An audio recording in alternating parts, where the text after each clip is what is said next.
Les 3 et 4 octobre, le musée romain de Nyon inaugure de nouveaux dispositifs permettant de découvrir la ville antique de manière virtuelle au musée romain et à l'amphithéâtre. Au programme combat de gladiateurs, visites commentées, projections artistiques et immersion dans l'amphithéâtre de manière virtuelle.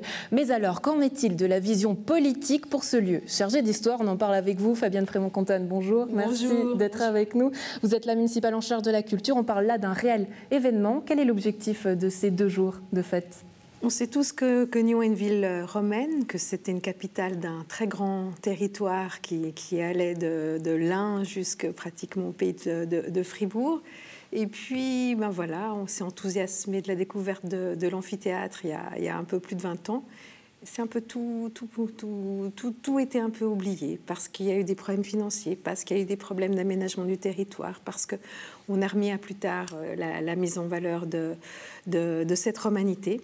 Donc il était temps de faire quelque chose, on peut le faire, et ceci grâce à notamment une fondation, la Fondation pour le développement du musée romain, qui fait qu'on va remettre la romanité à l'ordre du jour ici, mais aussi dans le canton.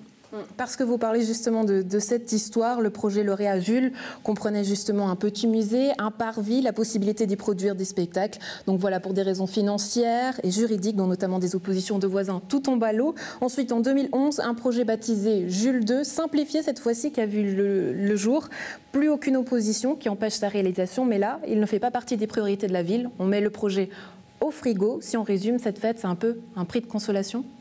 Non, bien sûr que non. C'est redécouvrir d'abord ce lieu, et on verra qu'il est magique. Il y aura des visualisations en 3 dimensions de ce qu'était l'amphithéâtre à l'époque, de ce qui pourrait être, et il y a une vision tout à fait onirique de ce dernier. Donc c'est pas du tout un prix de consolation, c'est un vrai moment de bonheur qu'on pourra partager le 3 et le 4. Et puis aussi, c'est une façon de dire, ok, il y a quelque chose à faire et peut-être quelque chose à repenser.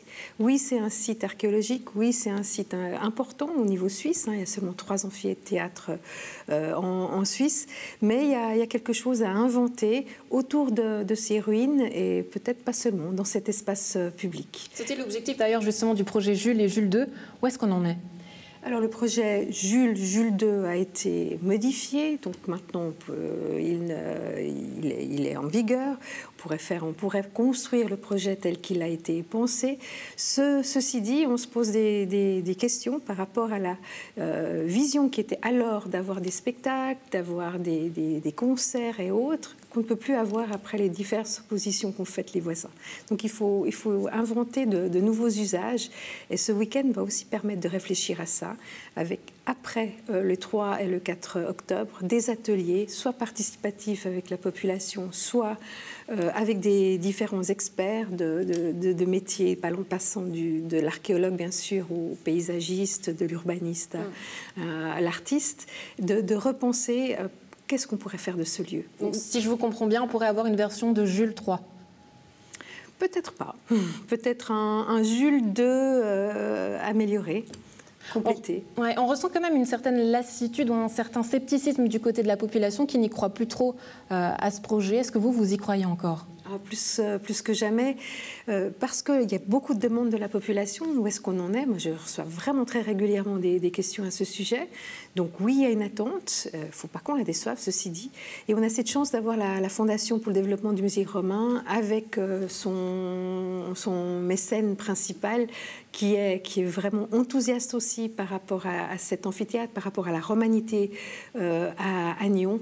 Et donc, on a aussi les moyens de nos ambitions. Les festivités du 40e anniversaire du musée romain ont lieu en 2019. Du coup, pourquoi est-ce que cet événement arrive maintenant ? Très franchement, est-ce qu'il n'y a pas un petit côté redorer son blason en vue des élections ?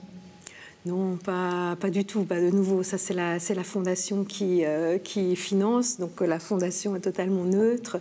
Par contre, il y a quelque chose à faire maintenant pour oui, on peut le dire, remettre à l'ordre du jour l'amphithéâtre en tant que projet, en tant qu'espace public. On repense toute la ville du point de vue des espaces publics, donc c'est le moment de remettre ce lieu emblématique et vraiment important au niveau suisse. C'est un monument national noté élément donc d'importance nationale, il faut le remettre sur nos sites, sur notre ville. La ville a imposé plusieurs coupes budgétaires, notamment dans la culture, dans le sport. Est-ce qu'il n'y a pas une certaine frustration quand on est municipal de la culture de voir tous ces beaux projets au frigo? On peut citer aussi, par exemple, l'extension du musée du Léman, dont on n'entend plus parler.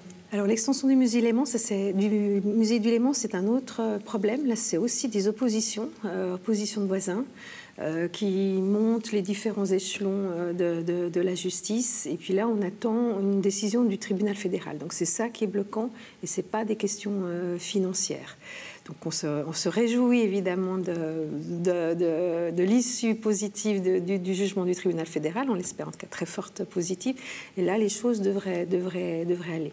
Non, il n'y a pas de frustration parce qu'en tant que municipal de la culture ou municipal en général, il y a tellement de casseroles sur le feu, il y a tellement de beaux projets. Donc un est peut-être un peu ralenti, mais il y en a tellement d'autres dans lesquels s'engouffrer et faire briller, faire exister. Est-ce que tous ces projets, tous ces combats, est-ce que ce serait finalement un argument pour vous présenter aux prochaines élections ? Alors, bien sûr que j'adore mon mandat et on verra la suite. Donc, vous ne vous prononcez pas encore pour les prochaines élections? Non, tout se discute avec les différents partis. Fabienne Frédemont-Contal, merci beaucoup d'avoir été avec nous et à la maison. Donc, n'oubliez pas cet événement les 3 et 4 octobre au Musée Romain, mais aussi à l'amphithéâtre.